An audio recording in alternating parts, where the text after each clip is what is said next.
他们是天堂与地狱都要反对的禁忌之恋，一个是玩世不恭的恶魔克劳利，而另一个是优柔寡断的天使拉斐尔。彼此在人间共度了6000年的地下恋情，其实自始至终双方都没有向对方表白，而是在相处中自然形成的一种默契。心照不宣地认为已经是情侣关系。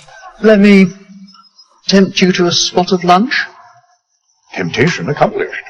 如果要确切敲定时间，应该是2战时期。拉斐尔像往常一样替天堂办事，将假情报提供给纳粹间谍。原定计划是安排英国特工螳螂捕蝉，但他不知道螳螂的背后还隐藏着黄雀。英国特工临阵倒戈，就这样一手好牌打得稀碎。千钧一发之际，克劳利跳着赵四儿的舞步赶到教堂。跳舞是因为恶魔闯入圣地很烫脚。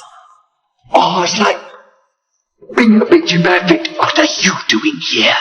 Stopping you getting into trouble. 为了救出天使，不暴露身份，他事先改变了德军轰炸机的行动路线，教堂很快就会被夷为平地。事后还不忘绅士的替拉斐尔拿回珍藏的书籍，这些小细节彻底瓦解了拉斐尔的主观意识，为两人后续的恋情奠定了重要的基础。似乎是地狱的盒饭不合胃口，当时纳粹间谍并没有马上死透，后来进入地狱报道，他们对登记员透露天使与恶魔的特殊关系，登记员顿时眼前一亮，本来他就对乏味枯燥的登记工作厌烦，如今升职加薪的业绩不就自己送上门了吗？他准备再给纳粹间谍一次机会，特批他们回到阳间，调查天使与恶魔私通的罪证，并且给他们一个法力屏蔽器，可以阻断恶魔或天使3个小时的反应。教堂的废墟里，几个小孩在搜寻物资，正当其中一人拉转怀表时，纳粹间谍竟在这个时候复活了，吓得孩子们撒腿就跑。醒过来的间谍都觉得很饿，于是眼前的流浪汉变成了他们重生的第一个。吃饱喝足，他们准备开始办正事。戏院里，拉斐尔闲得没事给人类变魔术，其实魔术也很简单。拉斐尔挑选台下的幸运观众向自己开枪，然后凭借法术用嘴接住子弹。见到克劳利上台，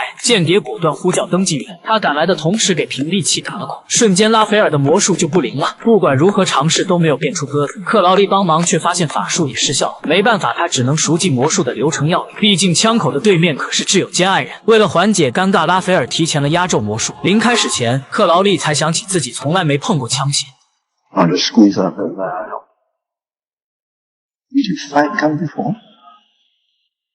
No, I'm sorry.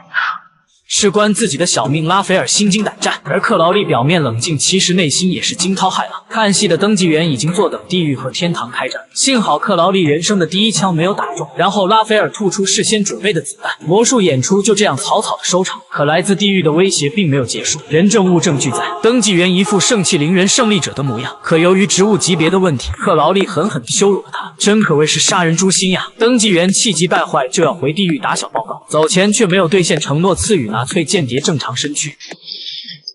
You're free to go. Ta-ra. You can't leave us like this. You need to make us into living humans. Oh no, Clause 17. Unrevocable eternal life on Earth. As zombies. Granted. 原来地球的首批丧尸是这么诞生的。然而回到地狱的登记员并没有升职加薪，不知是什么时候，他拍下的罪证照片竟被拉斐尔给调包了。地狱使者都不相信恶魔会与天使相好，唯独富有野心的沙克斯愿意相信他的控诉。于是，在加百列失踪事件爆发后，他主动找到大公爵别西卜请求出战，甚至在最短的时间里组建了恶魔大军。